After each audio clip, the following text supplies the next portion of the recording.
你知道为什么火车在深夜行驶时一定要强制拉上窗帘吗？相传早期的铁轨之上聚集了很多惨死的亡魂，每到夜晚，这些鬼魂便会四处游荡寻找替身，而此时看向窗外的乘客，往往是他们绝佳的目标。故事的诡异程度已经远远超出了你的想象，赶紧艾特你胆子最大的朋友陪你一同观看。故事发生在2006年江苏某地的蔡徐火车站。那年国庆假期的时候，朴徐坤的爸爸便带着他回老家看望爷爷奶奶。当时朴徐坤是第一次坐火车，因此他对周遭的一切都充满了浓烈的好奇心。刚一上车，朴徐坤就趴在了窗户边上向外看去。很快就到了发车的时间点，火车缓缓地向前开了出去。看着急速后退的景色，朴徐坤的心里也越来越兴奋。就这样一看便沉迷了进去。时间过了大概有2个半小时左右，朴徐坤突感膀胱有点肿胀，于是便跟爸爸说想要撒尿。由于厕所离座位并不远，因此爸爸便没有过多在意，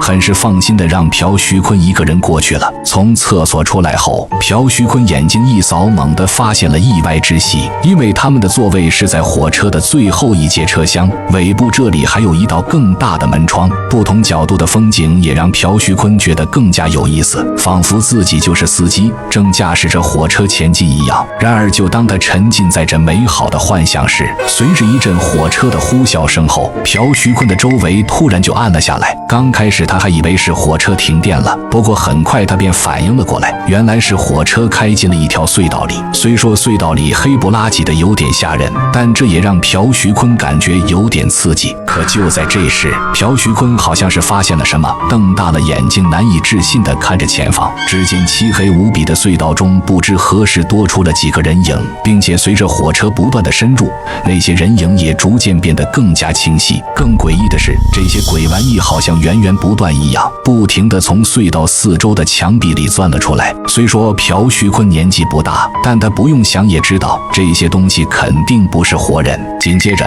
那些鬼影好像是发现了什么，纷纷转过头朝着朴徐坤的方向看了过来。下一秒，那几个鬼影突然张大了嘴巴，朝着朴徐坤的方向恶狠狠地扑了过来，那模样可谓是十分的狰狞恐怖。而此时的朴徐坤也已经被眼前的这一幕给彻底吓傻了。此时他想转身逃跑，可却发现身体不知咋回事的动不了了。刹那间，他鼻涕跟眼泪就一起流了出来。正当朴徐坤绝望之时，火车的轰鸣声突然再次响了起来。好在火车及时的驶离了隧道，而那些鬼影似乎很是害怕光亮，便没有再跟着追出来了。不过看这些鬼影好像很是不甘心，依旧保持着飞扑的姿势，同时还以极其怨毒的眼神死死地盯着火车离开的方向。而这时的朴徐坤再也绷不住了，放声大哭了起来。他爸爸听到动静后也是赶忙跑了过来，等朴徐坤再次回到座位后，这才哆哆嗦嗦地跟爸爸讲起了刚刚看到的一切。对此他爸爸自然是不会相信，只能安慰朴徐坤可能是因为隧道太黑看错了。而就在此时，坐在对面的男人突然接茬，表示那些鬼影可不是假的。他还说自己经常坐火车在全国各地出差，像朴徐坤描述的这种场景早已是见怪不怪了。他说那些都是被压死在铁轨之上的亡魂，